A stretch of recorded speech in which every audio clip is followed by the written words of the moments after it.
함께 나누실 하나님 말씀은 창세기 15장 12절에서 21절까지입니다. 저와 여러분이 한 절씩 교대로 읽으시겠습니다. 해질 때 아브라함에게 깊은 잠이 임하고 큰 흑암과 두려움이 그에게 임하였더니 여호와께서 아브라함에게 이르시되 너는 반드시 알라 내 자손이 이방에서 객이 되어 그들을 섬기겠고 그들은 400년 동안 내 자손을 괴롭히리니 그들이 섬기는 나라를 내가 징벌할지며 그 후에 내 자손이 큰 재물을 이끌고 나오리라.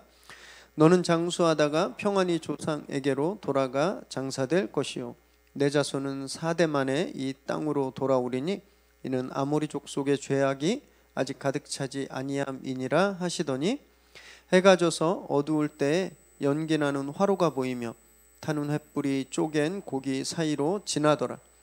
그 날에 여호와께서 아브람과 더불어 언약을 세워 이르시되 내가 이 땅을 애굽 강에서부터 그 큰 강 유브라데까지 내 자손에게 주노니 곧 겐 족속과 그니스 족속과 간몬 족속과 헷 족속과 브리스 족속과 르바 족속과 아모리 족속과 가나안 족속과 기르가스 족속과 여부스 족속의 땅이니라 하셨더라. 아멘. 오늘 우리에게 주시는 하나님의 말씀입니다.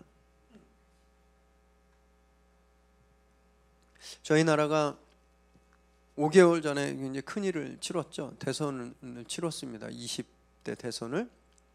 지금 이제 승자가 정해져서 대통령 업무를 보고 계시지만 그때까지만 해도요 정말 많은 후보들, 저희가 아는 후보는 한 서너 명밖에 안 되지만 그 외에 대여섯 명이 더 있었습니다. 이 많은 후보들이 각각 엄청난 약속들을 남발했습니다. 자기가 대통령이 되면 이렇게 하겠다, 이렇게 하겠다, 뭐 이건 이렇게 하겠다. 공식적으로 직을 걸고 하는 약속이에요. 이걸 우리가 공약이라고 합니다. 공약. 개인의 약속도 굉장히 중요하죠. 이 개인의 인간관계에서 우리가 약속을 지키고 자기가 한 말을 지키는 거 굉장히 중요한데 공적인 약속, 이 공약은요 그 무게가 훨씬 더 무겁고 중요합니다. 굉장히 무겁죠. 공식적으로 타이틀을 걸고 한 약속이기 때문에 그래서 국민들은요 이 공약을 보고 또 공약이 잘 지켜지기를 바라는 마음에 투표권을 행사하죠. 그리고 그 약속이 얼마나 잘 지켜졌는지는 별로 관심이 없으신 것 같아요. 공약이 얼마나 잘 지켜지는지 혹시 아시나요? 제가 궁금해서 좀 찾아봤습니다. 경실련과 국무조정실 자료들이 있더라고요. 그래서 그 자료들을 가지고 5개 정부만 고 김대중 대통령부터 바로 전임 대통령인 문재인 전 대통령까지 5개 정부의 공약 이행률을 조사해봤습니다. 얼마 공약 이행률이 몇 퍼센트인지 혹시 막 가늠이 되실까요? 한 70%? 80%? 중요한 약속이 공약, 중요한 약속이니까 제가 이게 민감한 사항일 수 있어서 이름은 생략하겠습니다. 이 5개 정부의 공약 이행률 평균을 내보았어요. 깜짝 놀랐습니다. 무려 31.35%. 절반도 안 돼요. 그렇게 악을 써가면서 이렇게 하겠다고 하고 막 진짜 피를 토하면서 했는데 31% 평균 31%만 그 공약이 지켜졌다라는 거예요. 이 5개 정부 중에 가장 높은 공약 이행률이 43.30%, 43.3%고요. 가장 낮은 이행률은 13.78입니다. 진짜 안 한 거죠. 이게 약속이라고도 부를 수 없어요. 여러분 한번 생각해 보세요. 친구 중에 얘가 하는 말의 절반이 다 거짓말이에요. 다 약속했는데 10번 만나기로 했는데 5번 늦어요. 그리고 안 나와요. 그 친구 하겠습니까? 그 친구 믿으실 수 있겠어요? 야, 내가 다음 달에 월급 타면 갚을게. 돈 좀 빌려줘. 그럼 빌려주시겠습니까? 이게 진짜 갚을 거라고 믿을 수 있겠습니까? 그냥 친구 사이에서도요. 자기가 한 말의 절반 정도를 안 지키면 신뢰가 없는 겁니다. 사람 노릇 못하는 거예요. 그런데 우린요 공식적으로 한 약속의 70%를 어기고 있는 정치인들을 꼬박꼬박 믿는 거죠. 꼬박꼬박 투표하고 막 집안에서 싸움도 나잖아요. 부모 자식 간에 싸우고 원수되고, 부부끼리도 막 지지하는 후보가 다르면 막 싸움 나고. 그럴 필요가 있을까요? 어차피 자기가 한 말에 70%는 안 지킬 사람들입니다. 누가 돼도 참 신기해요. 친구끼리 약속은요, 뭐 어겨도 별 상관없습니다. 내가 쟤 안 보면 되니까. 친구가 나한테 약속을 어긴다고 뭐 우리나라가 어떻게 되는 거 아니잖아요. 그런데 국가 지도자가 약속을 안 지키면 진짜 나라가 굉장히 심각해질 수 있는 거거든요. 그런데도 그냥 그게 아무 문제가 아닌 것처럼 우리가 생각하는 거예요. 제가 오늘 본문에 이 약속이라는 하나님이 아브라함과 하는 약속이 나와서 이 약속에 대해서 찾아보다 이 자료를 찾게 됐고, 성도님들한테 지금 이렇게 말씀드렸지, 제가 이렇게 말씀 안 드리면 그냥 우린 잘 모르고 또 다음 선거 때 또 막 그냥 찍고 그랬을 거예요. 그래서 되게 신기한 사실을 발견했습니다. 이 대선 후보 공약 이행률이 30% 정도 되는데, 기초단체장들 있잖아요. 시장, 군수, 경기도지사 뭐 이런 기초단체장들, 구청장 뭐 이분들의 공약 이행률은 얼마나 될까 생각해 봤습니다. 위에가 안 지키니까 훨씬 더 많이 안 지키겠다 이렇게 생각했는데, 놀랍게도 작년 통계를 보니까요, 전국의 지자체의 평균 공약 이행률이 54%, 54.1%더라고요. 서울이 제일 높았는데 서울은 70%가 됐습니다. 참 신기해요. 나라 일을 하는데 경중을 따질 수는 없죠, 물론. 그런데 하부단체가 최고기관보다 훨씬 약속을 더 잘 지키고 있는 겁니다. 그러고 보면 그런 게 맞는 것 같아요.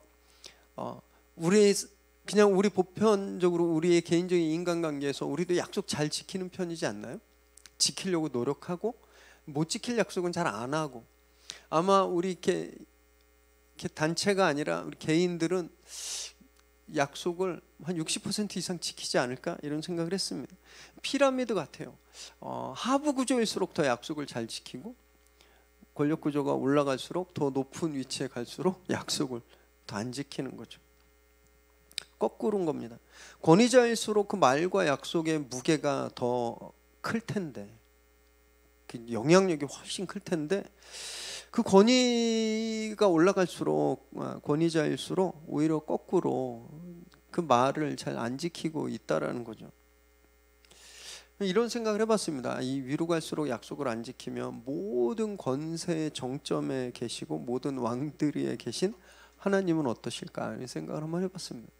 이런 법칙, 위로 갈수록 약속을 안 지키는 이런 법칙에 따르면 하나님도 약속을 제일 많이 안 지키셔야 되지 않나요?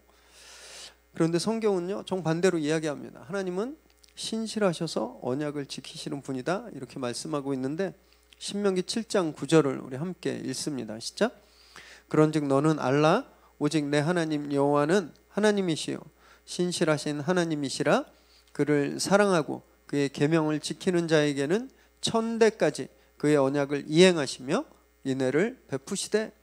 하나님의 약속을 천대까지 지키신다는 겁니다. 천대. 보통 약속은 같은 시대 사는 사람끼리 주고받고 그 사람이 죽으면 그냥 끝나는 건데, 하나님이 우리에게 하신 약속은요, 천대까지 간다는 거예요. 이게 말이 천대지 그냥 무한대입니다. 무한대. 영원하다라는 거예요. 하나님이 우리에게 주신 약속은 하나님 영원히 지키신다라는 거죠. 세상엔요, 높은 자리에 올라갈수록 약속을 잘 안 지키는데, 하나님은, 이 세상에 가장 높은 곳에 계신 하나님은 오히려 신실하게 약속을 잘 지키시는 분이시다 라고 성경은 우리에게 말씀하고 있습니다. 그렇게 신실하게 약속을 온전하게 지키시는 하나님께서 오늘 본문에 아브라함과 언약을, 약속을 체결하시게 되세요. 우리 함께 말씀을 나누실 때 우리에게 주신 하나님의 약속, 천대까지 지켜지는 그 하나님의 약속을 오늘 함께 좀 붙드는 그런 시간 되시기 바랍니다. 12절 말씀 읽습니다. 시작. 해질 때 아브라함에게 깊은 잠이 임하고 큰 흑암과 두려움이 그에게 임하였더니. 지난주 본문에서 하나님은 아브라함에게 이 언약 의식을 준비시키셨죠. 잠깐 보면 좋겠는데요. 15장 9절에서 11절까지 우리 함께 읽을까요? 시작. 여호와께서 그에게 이르시되 나를 위하여 3년 된 암소와 3년 된 암염소와 3년 된 순양과 산비둘기와 집비둘기 새끼를 가져올지니라. 아브라함이 그 모든 것을 가져다가 그 중간을 쪼개고 그 쪼갠 것을 마주 대하여 놓고 그 새는 쪼개지 아니하였으며 솔개가 그 사체 위에 내릴 때에는 아브라함이 쫓았더라. 하나님께서 아브라함에게 언약 의식을 준비를 명하셨어요. 그래서 아브라함이 그 명령대로 3년 된 암소, 3년 된 암염소, 그리고 3년 된 순양, 산비둘기, 집비둘기를 새끼를 가지고 오죠. 이 짐승들을 반으로 딱 쪼개서 양쪽으로 놓고, 새들은 너무 작아서 쪼갤 건덕지가 없잖아요. 새 이렇게 욕하는 거 아닙니다. 새 새끼니까 얼마나 조그맣겠어요. 그래서 그냥 이 새들은 마주보고 놓았습니다. 이 의식은요, 우리에겐 되게 낯설지만 당시 고대 근동에서는 널리 퍼져 있었던 계약의 방법이었습니다. 마치 이런 거예요. 저희가 부동산에 가면 계약서에 도장 꽝꽝 건물주와 임대인과 임차인이 같이 찍는 것처럼 쌍방이 계약을 맺을 때 했던 방식 중에 하나입니다. 목숨을 건 계약 방식이에요. 두 사람이 짐승을 딱 잡아서 갈라놓고 그 사이를 함께 지나갑니다. 이건 어떤 의미냐면, 만일 너나 나 중에 이 언약을 어기면, 이 약속을 어기면 여기 이렇게 찢겨서 죽인 짐승처럼 죽임을 당하게 될 거다라고 하는 이런 어떻게 컬스, 저주가 담긴 그런 엄숙한 목숨을 건 맹세의 의식이거든요. 하나님이 이걸 지금 아브라함과 지금 하시겠다라는 거예요. 그래서 이걸 다 준비해 놓고 아브라함이 하나님을 기다리고 있었는데 깊은 잠이 그에게 임했습니다. 깊은 잠이. 어떤 분들은 아브라함이 이렇게 여기 마지막 저희 15장 11절에 아브라함이 막 솔개들을 쫓았다 그랬잖아요. 짐승을 쪼개놨으니 그 피냄새를 맡고 날짐승들이 와서 이제 뜯어먹으려고 막 모였을 거 아니에요. 그래서 아브라함이 계속 새들이 시체에 앉지 못하게 계속 쫓았습니다. 그러니까 이렇게 계속 했으니 아브라함이 피곤해서 잠이 들었을 거다, 이렇게 생각하시는 분 계신데, 잠의 종류가 다른 잠입니다. 여기 아브라함이 그 들게 된 깊은 잠은 그냥 피곤해서 자는 그런 숙면이 아니에요. 이거는 신적인 존재가 주는 깊은 잠을 뜻합니다. 창세기 2장 21절에 보면요, 하나님께서 아담을 만들어 놓으시고 아담이 혼자 있는 게 너무 보기 안 좋으셨습니다. 그래서 우리가 얘한테 짝을 만들어 주자, 그래서 여자를 만들자 그러셔서 아담을 깊이 잠들게 하셨죠. 이때 사용된 단어입니다. 하나님이 개입하셔서 아브라함을 깊게 잠들게 하신 거예요. 이 신적인 수면입니다. 저희 창세기 시즌 1을 좀 기억해 보시면 창조에 있어서 여자의 창조는 창조의 완성이었다라고 제가 말씀드렸는데, 왜냐하면 창조의 맨 마지막에 일어난 사건이고요. 그리고 하나님께서 여자가 없을 때 아담을 보고 보시기에 안 좋았다 그랬습니다. 처음으로 하나님께서 창조를 다 해놓으셨는데 뭔가 모자른 거예요. 보기에 안 좋으신 거예요. 그래서 보기 좋게 하시려고, 완벽하게 하시려고 여자를 창조하셨습니다. 그래서 여자의 창조가 창조의 핵심이에요. 핵심, 완성입니다. 창조를 아름답게 만든 그 활용 점정 같은 거예요. 딱 마침표인 거예요. 하나님이 그것을 위해서, 창조를 완성하시기 위해서, 아름답지 않은 것을 아름답게 하시기 위해서 아담을 잠에 들게 하셨죠. 그 잠이 아브라함에게 임했던 건 어떤 거냐면요, 하나님께서 이제 뭔가를 완성시키겠다고 하시는 겁니다. 하나님께서 뭔가 지금 완성되지 않았는데 그걸 완성시키고 마침표를 찍고, 뭔가 지금 보기에 안 좋은데 이걸 보기 좋게 하시려고 하신다라는 거죠. 아브라함이 지금까지 아브라함에게 하나님 말씀만 계속 주셨습니다. 확증이 없었어요. 확증이. 하나님이 내가 너에게 땅을 주겠다, 내가 자손을 주겠다, 봐, 저 별을 봐라, 저 별들만한 자손을 너에게 주겠다 막 말씀하셨는데 확증이 없으셨어요. 이제 하나님께서 그 확증을 주시는 겁니다. 이 언약 의식을 통해서 하나님께서 당신이 아브라함에게 계속 주셨던 그 말씀을 완성시키고 보기 좋게 하시려고 그에게 지금 깊은 잠을 주신 거예요. 그렇게 깊은 잠에 아브라함이 들었는데 그러면 숙면하고 개운하게 일어나면 좋겠는데 그에게 갑자기 큰 어둠과 두려움이 임하는 거예요. 큰 어둠과 두려움. 이 장면은요, 수백 년 후에, 지금으로부터 수백 년 후에 시내산에서 출애굽한 이스라엘 백성들, 아브라함의 후손들이죠. 그들이 하나님과 언약을 맺을 때 하나님이 임하셨을 때를 우리에게 연상시켜요. 출애굽기 20장 18절에 보면 하나님이 임하셨는데 그 산의 연기를 백성들이 보니까 떨며 두려움에 떨은 겁니다. 두려움이, 심히 큰 두려움이 그들에게 임한 거예요. 이 두려움이 아브라함에게 지금 임한 겁니다. 하나님 앞에 설 때의 그 경외심, 그 두려운 경외심, 거룩한 떨림이 지금 아브라함에 임한 거죠. 이 아브라함의 지금 아브라함이 이 깊은 잠에 빠져서 이 두려움에 떨고 있는 이 모습은요, 창조, 정말 언제인지 모르지만 과거에 정말 그 오래 전에 창조 때의 사건과 또 아브라함 시대로부터 수백 년 후에 미래에 일어날 일이 이 시간에 아브라함에게 같이 일어난 거죠. 과거의 사건과 미래의 사건이 지금 아브라함에게 동시에 임한 겁니다. 여러분, 이건요, 하나님께서 지금 아브라함과 맺으시는 언약이 얼마나 엄중하고 확고한지를 하나님께서 알려주시는 거예요. 과거로부터 미래까지 변하지 않는 당신의 언약을 지금 알려주고 계시는 겁니다. 하나님은요, 아무렇게나 언약을 맺지 않습니다. 우리는 아무렇게나 하죠. 언제 밥 한번 먹어요. 그리고 안 먹죠. 제가 언제 한번 가겠습니다. 왜 안 가죠? 그러지 않으시나요? 선생님이나 은사님 생신이 카톡 알림에 딱 뜨면 아이고 우리 선생님 생신이구나. 선생님 생신 축하드립니다. 뭐 교수님 생신 축하드립니다. 제가 조만간 한번 뵙겠습니다. 그 다음에 교수님 생일날 어이구 하고 딱 열어보면 작년에 보냈던 메시지가 딱 떠있는. 우린요 아무렇게나 약속을 해요. 아무렇게나. 이번 주에 꼭 교회 가겠습니다. 1년째 안 오고. 아무렇게나 하는 겁니다. 그런데 하나님은요, 당신의 약속을 그렇게 함부로 가볍게 날리지 않으신다라는 겁니다.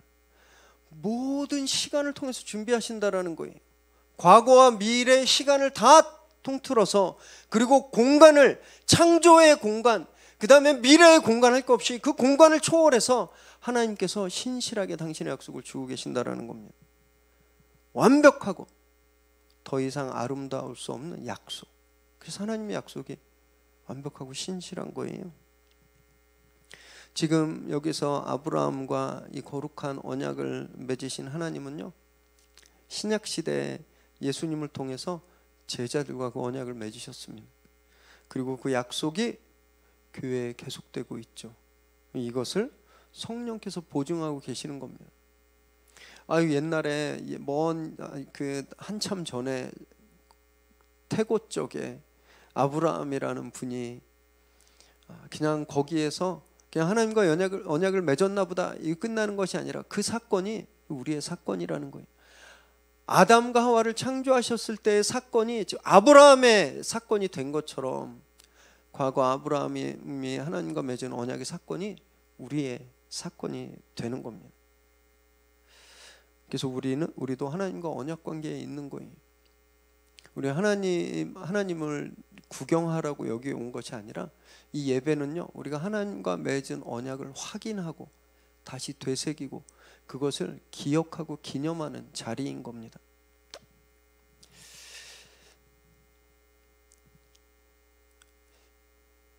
오늘 이 자리가 그것을 확인하는 자리가 되기 바랍니다. 하나님이 우리에게 주신 언약이, 하나님이 우리에게 주신 약속이 얼마나 크고 중요하고 엄중하고 소중하고 아름다운지 오늘 예배를 통해서 우리가 다 깨닫게 되시기를 바랍니다.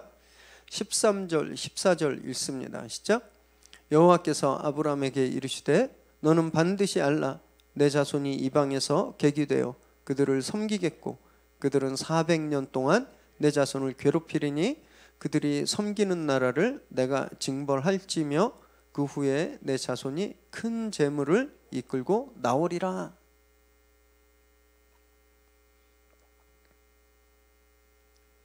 하나님께서 아브라함에게 반드시 알아두어라, 잊지 말고 알아두어라, 기억해라 이렇게 말씀하시면서 주신 말씀이 그의 후손들이 이방에서, 여기 이방은 애굽을 뜻합니다. 이제 애굽에 가서 계기되고 종노릇하고 400년 동안 괴롭힘을 당하게 될 거라는 거예요. 그 후에 큰 재물을 가지고 나오게 될 거다. 이걸 반드시 알고 있어라 이렇게 말씀하십니다. 아브라함이 이 말씀을 들을 때 진짜 도저히 잊을 수 없었을 거예요. 왜냐하면 그가 이거 경험했잖아요. 기근을 피해서 애굽에 갔다가 큰 망신을 당하고 나올 때 그 고관들이, 애굽의 이집트의 고관들이 챙겨준 재물을 가지고, 큰 재물을 가지고 나왔잖아요. 이 자기가 딱 보였을 거예요. 그래서 아브라함 아마 이 하나님 말씀을 절대로 잊을 수가 없었을 겁니다. 결국 아브라함이 애굽에 갔다 나온 그 사건은 앞으로 그의 후손들이 겪게 될 일의 미리 보기, 프리뷰, 전조였던 거죠.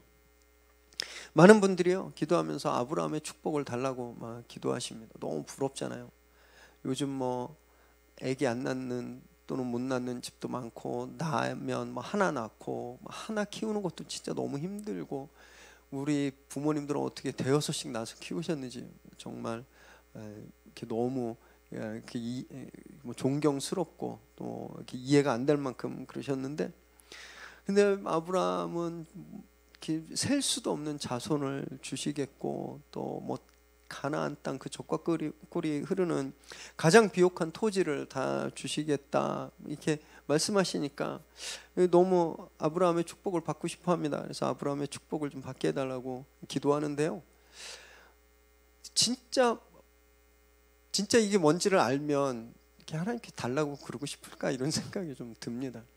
제가 지금 하나님이 아브라함에게 하신 말씀을 제가 현대적인 의미로 이해를 돕기 위해서 지금 좀 바꿔 말하면요, 먼 친척이 이렇게 재산이 많은 분인데 돌아가시면서 상속자가 없어서 제가 그분이 가지고 있는 건물을, 아주 고급 빌딩을 제가 소유받게, 이렇게 물려받게 되었어요. 얼마나 좋을까요? 근데 유언장을 보니까 조건이 있는 거예요. 40년 동안은 그 집에서 못 사는 거예요. 대신 노숙해라. 조화를 하실 분 계세요? 고급 빌딩을 내가 물려받았는데 40년 동안 내가 거기서 들어가 살 수가 없는 거예요. 나는 노숙해야 돼요. 거기 들어가서 살려면. 저에게 물려준 그걸 제가 가지려면 그 유언장에 따라야 되잖아요. 그러니까 40년 동안 노숙하고 들어가든지 아니면 그 유산을 포기하든지 둘 중에 하는데, 저 같으면 포기합니다. 어떻게 40년간 노숙을 하겠어요? 지금 아브라함이 받은 축복의 약속이 그런 겁니다. 40년이 아니라 400년 동안 노예 생활을 하고 가진 고생을 다 해야 된다라는 거예요. 그래야 이 땅을 가지게 된다라는 겁니다. 여러분, 이게 아브라함에게 축복으로 느껴졌을까요? 진짜 아브라함이 이걸 축복으로 생각했겠습니까? 저는 아니라고 생각합니다. 저희가 다음 구절에 그걸 좀 살펴볼 텐데요. 여기서 보는 하나님의 축복, 물론 하나님의 축복은 아무 대가가 없어요. 하나님이 우리에게 복 주실 땐 뭐 대가 없습니다. 귀신들은요, 무당들은요, 복채를 갖다 줘야 축복을 줘요. 대가를 있는 거죠. 대가를 받아야 축복을 줍니다. 근데 하나님은요, 우리에게 뭘 바라시는 게 없어요. 지금 여기서도 아브라함과 그 후손들이 이 하나님의 축복을 받기 위해서 무슨 탑을 쌓거나 무슨 공로를 뭐 해야 되는 이거는 이런 거 없습니다. 그냥 하나님이 그렇게 주시겠다고 하셨잖아요. 다만 그 축복이 그들이 원할 때 임하지 않은 것뿐입니다. 400년이라는 고난의 시간이 있었을 뿐이지 그들이 축복을 얻기 위해서 뭔가 공로를 쌓아야 될 필요는 없었다라는 거죠. 주님이 우리에게 약속하신 천국이 이와 같습니다. 주님이 2000년 전에 오셔서 회개하라, 천국이 가까이 왔다. 이미 이 땅에 천국이 임했다. 그리고 두세 사람이 모인 곳에 내가 임할 것이다. 이거 다 천국이 이미 왔다라고 하신 말씀이에요. 하나님 나라가 이미 여기 왔습니다. 그때 천국이 딱 와버렸으면 얼마나 좋았겠습니까? 그때 2000년 전에 주님이 천국이 왔다 하는 순간 하나님의 나라가 딱 와서 하나님의 나라가 딱 이루어졌으면 얼마나 좋았을까요? 단 우리는 천국에 없는 거죠. 그때 안 태어났으니까. 우리는 천국에 없는 거예요. 근데 2000년 전에 살았던 사람들만 천국에 가는 거죠. 만일 지금 우리 시대 천국이 딱 임하면 우리 너무 좋겠죠. 이제 더 이상 고생할 필요도 없고 아플 이유도 없고 하나님의 나라에서 영원히 잘 살면. 그러나 우리 다음 세대는 없는 겁니다. 아직 태어나지 않은 사람들은 천국에 못 들어올 수가 없는 거죠. 안 태어났으니까. 여러분 이게 우리 기준의 축복의 한계입니다. 우리가 축복이라고 생각하는 내 기준에 맞춰서 축복이라고 생각하는 한계인데 나를 기준으로 삼으면 절대 공평하지가 않아요.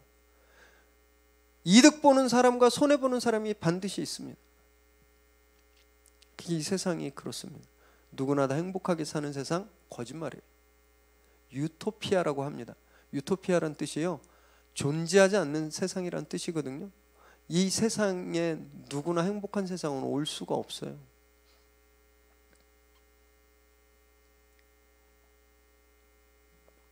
그래서 계속 싸우는 겁니다. 기업하는 분들과 일하는 분들이 계속 싸우는 거죠. 사이좋게 지내면 좋을 텐데 절대 사이좋게 지낼 수 없어요. 한쪽이 더 가지면 한쪽은 피해 볼 수밖에 없기 때문에. 그게 이 세상인 겁니다. 이 세상. 그게 우리 기준이에요. 나한테 좋은 건요, 꼭 남한테 좋지 않을 수도 있는 겁니다. 때로는 나한테 좋은 게 남한테 해로울 수도 있는 거예요. 그래서 주님이 언제 오실지 모른다고 말씀하시는 겁니다. 도적같이 임하는데 언제 올지 모른다 말씀하셨잖아요. 너무 오랫동안 안 오면 긴장감이 풀어지고 이거 안 오나 보다 이러고 그냥 게을러질까 봐 긴장감은 주시는 거예요. 내가 도둑같이 올 거다라고. 그래서 긴장하도록. 그러나 언제다라고 기한은 정해주지 않으신 겁니다. 왜냐하면 가능한 한 영혼이라도 더 천국에 데리고 가시려고 주님이 천국에 대해서 도적처럼 오지만 언제인지 모른다고 말씀하시는 거예요. 그래서 지금 우리가 살고 있는 이 시간은요, 이스라엘의 400년과 같은 겁니다. 이스라엘이 자기들이 약속받은 그 땅을 차지하기 위해서 400년이라는 고난의 시간이 필요했던 것처럼 우리에게 주시겠다고 하는 약속의 땅, 그 천국을 우리가 받기 위해선 반드시 필연적으로 겪어야 되는 고난의 시간이 있다라는 거예요. 그것이 이 땅에서의 삶인 겁니다. 이 시간을 우리가 통과해야 되는 겁니다. 이 시간을 통과하지 않으면 땅이 없는 거예요. 그래서 힘들면 신음할 수도 있죠. 힘든데 어떻게 아픈데 어떻게 신음하지 않을 수 있습니까? 아프면 아프다고 해야죠. 힘들면 아프다고 할 수 있고 울 수 있고 신음할 수 있지만 그렇다고 절망하거나 포기해서는 안 되는 겁니다. 왜냐하면 이 시간은 반드시 가기 때문에.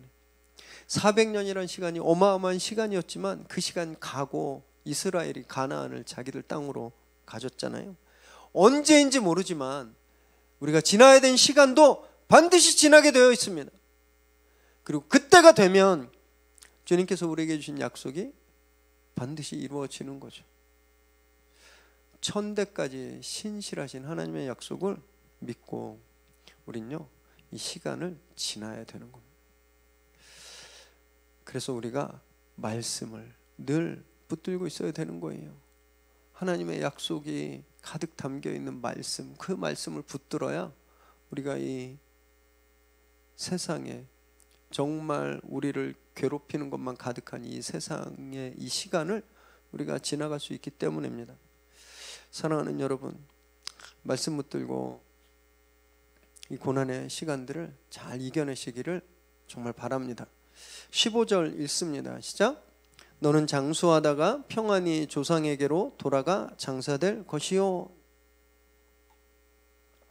하나님 여기서 특별히 아브라함을 꼭 집으셔가지고 평안한 여생을 약속하십니다. 여기 장수하다라는 말이 원어적으로 보면 어떤 뜻이 있냐면 흰머리가 난다라는 뜻을 가지고 있습니다. 우리 나이를 먹으면 흰머리가 나잖아요. 저도 자세히 보면 흰머리가 있거든요. 흰머리가 나는 거예요. 그런데 나이를 먹어가고 흰머리가 나고 늙으면 여기저기 몸이 아프거든요. 좀 몰랐습니다. 저 정말 40대까지만 해도 통증이 뭔지 몰랐습니다. 제 살 전에 통증은 없었습니다. 50이 넘으니까 왜 이렇게 계속 아픈 데가 막 생기고, 이게 한 번 아프고 안 나요. 계속 가더라고요. 연세 드신 분들 그래서 제가 다르게 봤어요. 왜 이렇게 아픈 소리를 하시나 그랬거든요. 젊었을 때 제가 경험하니까 아 그래서 그러셨구나 하는 거예요. 몸이 여기저기 아파요. 나이 먹어가고 흰머리가 늙어가는 건요 편하기가 쉽지 않습니다. 편한 것보단 불편함, 아픔, 힘든 게 더 많은 거예요. 그래서 하나님이 평안히 늙게 해주겠다고 말씀하시는 겁니다. 아프지 않게, 문제 없이 그냥 평안히 늙게 해주겠다. 평안히 늙게 해주는 그 축복을 지금 아브라함에게 주시는 거예요. 왜 그러셨을까? 아브라함에게. 저는 아까도 말씀드렸지만 아브라함이 지금 굉장히 불편한 상태였을 거라고 생각합니다. 많은 자손과 땅을 주겠다고 말씀하셔가지고 잘 살고 있던 하란에서 떠나서 가나안 오고 애굽에 갔다가 나오고 막 전쟁도 하고 막 지금까지 자기에게 주신 그 말씀 하나 믿고 유람 생활을 하고 있는 거잖아요. 근데 그 약속이 자기 생애는 안 이루어지는 거예요. 정작 자기는 그 축복을 못 누리는 겁니다. 자기 후손들이 누리는데 그것도 400년, 자기 후손들이 400년이나 기다려야 얻을 수 있는 거예요. 그 시간에 무게에 아마 질려버렸을 겁니다. 현실 감각이 없을 거예요. 어쩌면 사기당했나? 이런 생각하지 않았을까요? 그럼 애초부터 그렇게 말씀하시지. 야 수백 년 후에 내가 너한테 줄 건데 너 나와 이렇게 말씀하시고 마음에 각오라도 하잖아요. 언제 주실까? 나한테 자식을 언제 주실까? 이 땅을 언제 주실까? 매일매일 그것만 기다렸는데 나타나셔가지고 너가 아니라 네 후손들 그것도 400년이나 고생한 다음에 줄 거야 이렇게 말씀하시니 정신적인 충격 안 받았겠습니까? 그래서 하나님께서 그에게 특별히 개인적인 축복을 주시는 거예요. 그를 위로하시기 위해서. 그런데 이 축복은요 아브라함 개인에게만 주신 축복이 아닙니다. 이 축복은 그 아브라함의 자녀들에게도 주신 축복이었거든요. 여러분 노년이 평안하다라는 걸 한번 생각해 보세요. 노년이 평안하다 어떤 걸까요? 은퇴 자금이 있어서 연금 꼬박꼬박 나오고 그래서 돈 걱정 안 하고 좋은 음식 먹고 산으로 들로 이렇게 다니고 그런 게 좀 노년이 평안한 그런 생각 아닐까요? 또는 이렇게 PT도 받으면서 운동해서 이렇게 건강하게 사는 것?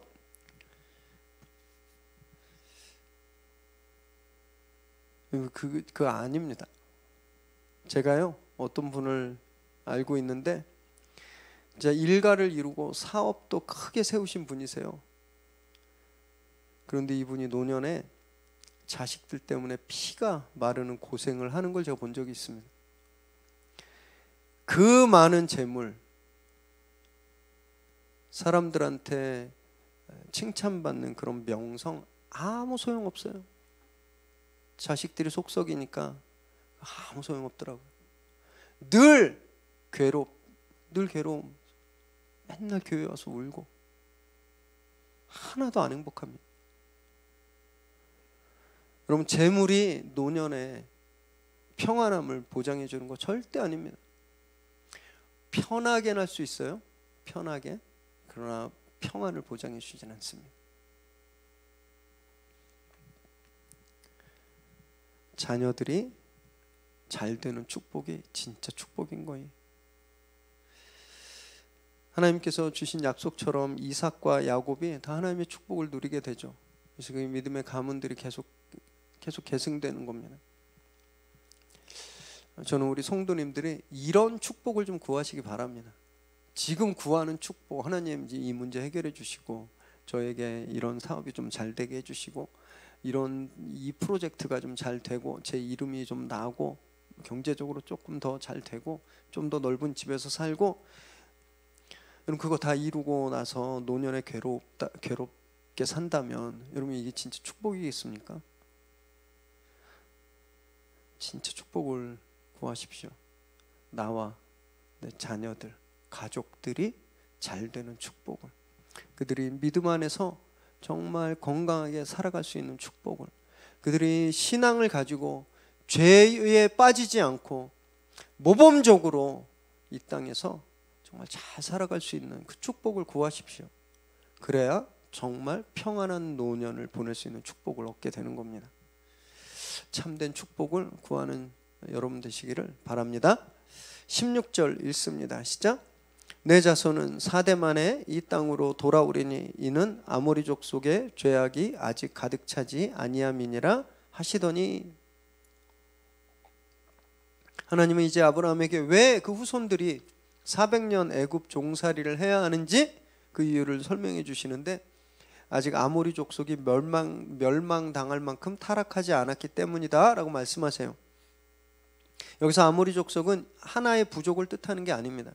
가나안 족속 전체를 대표해요. 그러니까 이 말씀은요, 가나안 족속들이, 가나안 땅에 살고 있는 족속들이 아직 멸망당할 때가 안 되었기 때문에 400년을 기다려야 된다라고 말씀입니다. 그렇다고 오해하지 마세요. 이 가나안 족속들을 400년 후에 멸망시키기 위해서 멸망이 목적이 아닙니다. 이 400년의 시간은요, 이 가나안 족속들에게 회개의 기회의 시간입니다. 회개할 수 있는 시간. 그래서 멸망을 피할 수 있는 그런 회개의 기간인 거예요. 그래서 정리해 보면 이 400년은요, 이스라엘 백성들에게 하나님의 약속을 믿고 인내하고 기다리는 시간입니다. 훈련의 시간인 거죠. 소망의 시간입니다. 반면 가나안 족속들에게는요, 회개의 시간인 거예요. 출애굽기나 여호수아서에 보면 하나님께서 가나안 족속들을 진멸하라고 명령하시거든요. 거기 있다는 모든 족속을 어린이와 여자와 가축 상관없이 다 진멸하라고. 이 읽으면서 너무 불편하죠.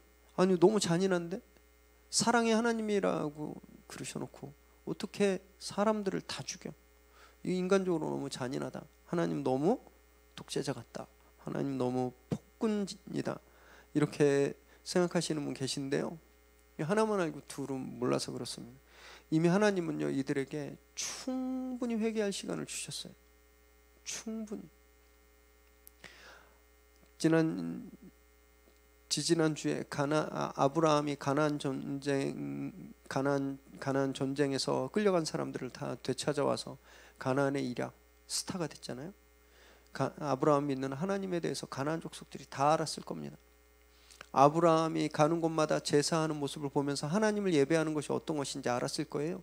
그래서 가나안의 살레망 멜기세덱 기억하시죠? 이방인이었지만 하나님의 신실한 제사장이 있을 만큼 이 가나안 사람들은 하나님에 대해서 충분히 알았습니다.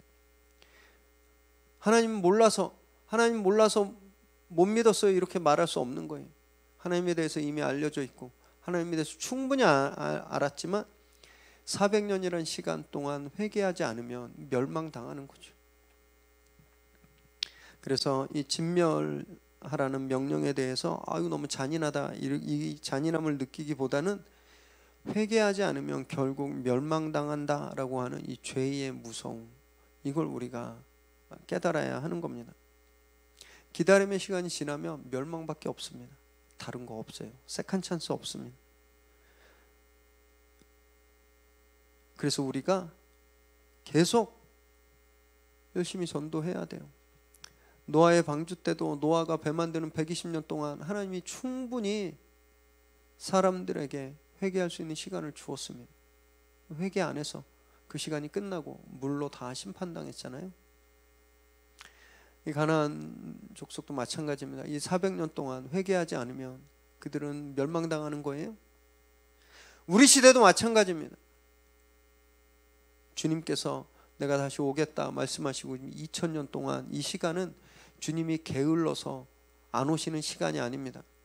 이 시간은요, 예수 믿지 않는 영혼들에게 회개할 기회를 주는 시간인 거예요.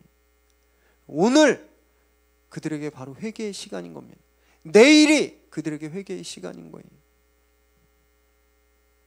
그래서 우리가 그들에게 복음을 빨리 전해야 됩니다. 빨리 회개하고 이 멸망을 피할 수 있도록. 그렇지 않으면 주님 오시는 날 멸망을 피할 수가 없는 거예요. 이런 안타까운 마음 가지고 최선을 다해서 복음을 전하는 저와 여러분 되시기 바랍니다. 17절 읽습니다. 시작. 해가 져서 어두울 때에 연기나는 화로가 보이며 타는 횃불이 쪼갠 고개 사이로 지나더라. 드디어 이제 언약의식이 진행되죠. 밤에 해가 지니고 나자 연기나는 화로와 타오르는 횃불이 나타나서 이 반으로 쪼개놓은 동물들 사이로 지나갑니다. 이 화로와 횃불은 하나님을 뜻합니다. 하나님이 지금 지나가신 거예요. 너무 특이하죠. 하나님만 지나가셨습니다. 원래는 계약자 둘이 다 지나가야 되는 거예요. 쌍방이 같이 지나가야 되는 겁니다. 그런데 여기서는요, 아브라함은 지나가지 않고 하나님만 지나가신 거죠. 계약이 파기되면 그 아브라함에겐 책임이 없는 거예요. 하나님께만 책임이 있는 겁니다. 그럼 당신이 지금 그 책임을 목숨으로 감당하겠다라고 보여주시는 거예요.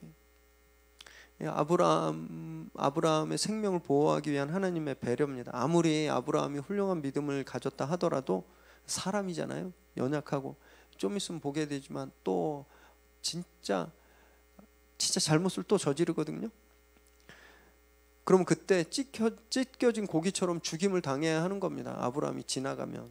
그래서 하나님이 아브라함의 목숨을 보호하시기 위해서 당신이 혼자 지나가신 거예요.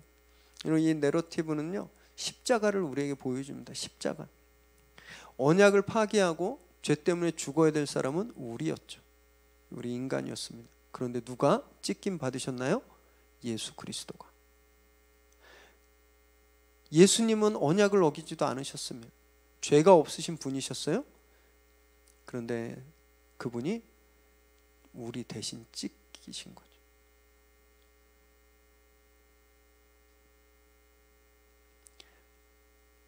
아브라함과의 언약에서 하나님은요, 당신이 십자가에서 찢기실 것을 작정하신 겁니다. 그걸 약속하신 거예요. 하나님과 아브라함이 맺은 언약이 1000대가 지나고 수천 년이 지나 지금도 십자가 안에서 우리에게 신실하게 지켜지고 있는 겁니다. 우리가 주님을 믿으면 우리는 사는 거예요. 우리 쪼개진 가축들처럼 쪼개져서 죽지 않습니다. 십자가를 믿는 순간, 예수님을 믿는 순간 우리는 살게 되는 거죠. 하나님이 그렇게 우리에게 신실하게 약속을 지키고 계시는 겁니다. 그래서 그 말씀을 늘 붙드셔야 돼요. 하나님의 약속이 가득 들어있는 말씀, 그 말씀을 보고 하나님이 우리에게 어떤 약속을 하셨는지, 이 약속이 우리에게 이루어질 것을 믿고 기도해야 되는 겁니다. 세상은 맨날 바뀌죠. 변덕스럽고 조속간의 얼굴을 바꿉니다. 그러나 하나님의 말씀을 1000대 동안 영원히 변하지 않으시는 거예요. 그 말씀을 붙들어야 우리가 세상에서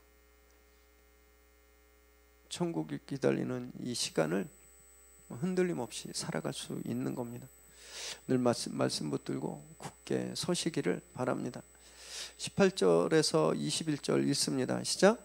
그날에 여호와께서 아브라함과 더불어 언약을 세워 이르시되 내가 이 땅을 애굽 강에서부터 그 큰 강 유브라데까지 내 자손에게 주노니 곧 겐 족속과 그니스 족속과 감몬 족속과 헷 족속과 브리스 족속과 르바 족속과 아무리 족속과 가나안 족속과 기르가스 족속과 여부스 족속의 땅이니라 하셨더라. 네. 이 일방적인 언약 의식 후에 하나님께서 가나안 열 족속들이 소유하고 있는 땅 애굽 강에서부터 유브라데 강까지 가나안 전체를 준다라고 말씀하셨습니다. 여기 주겠다라고 하시지 않으셨어요. 시제가 현재입니다. 지금 주신 거예요. 아브라함에게. 실제 역사에서는 약 1000년 후에 이루어집니다. 다윗과 솔로몬 시대에 이스라엘이 가장 큰 영토를 가졌는데 그때나 지금 여기서 말씀하신 영토 비슷하게 이스라엘이 통치할 수 있었어요. 아브라함 시간에선 1000년 후에나 이루어지는 일인데 하나님의 시간에선 이미 이루어진 일이라는 겁니다. 그걸 바다라고 말씀하시는 거예요. 우리 시간에선 멀리 있지만 우리 시간에선 하나님 시간에선 이미 이루어지는 거예요. 이 시차가 있잖아요. 이 시차를 극복하는 것, 이것이 믿음입니다. 믿음. 히브리서 11장 1절 읽습니다. 시작. 믿음은 바라는 것들의 실상이요 보이지 않는 것들의 증거니. 믿음은요 하나님이 주시겠다고 한 것, 지금 내 시간에서는 한참 멀리 있지만 그것을 이미 내가 가졌다라고 믿는 거예요. 하나님의 시차와 내 시차가 일치하는 거죠. 보이지 않지만 이미 얻었다고 확신하는 겁니다. 여러분, 이것이 믿음이에요. 주님께서 우리에게 하나님 나라를 주었다 말씀하셨거든요. 우리를 자녀 삼으시고 우리를 위해 우리가 거할 곳을 예비하신다고 그러고 가셨습니다. 그리고 다시 오시겠다고 하셨어요. 우리는 안 보입니다. 그 나라가 어떤 나라인지 어떻게 생겼는지 안 보여요. 우리 시간엔 절대 볼 수 없는, 우리 시간엔 경험할 수 없는 나라죠. 그러나 이미 주님께서 우리에게 주셨다고 하셔서 그 시차를 극복하는 것, 내가 가진 것으로 확신하는 것, 여러분 이것이 믿음입니다. 그 믿음을 가질 때 우리가 언약에 충실한 삶을 살 수 있는 거예요. 사랑하는 여러분, 말씀에 충실한 삶을 정말 살게 되시기 바랍니다. 우린 세상에 충실한 삶을 살려고 많이 노력합니다. 재테크하고 스펙을 쌓고 기술을 개발하고 열심히 노력하죠.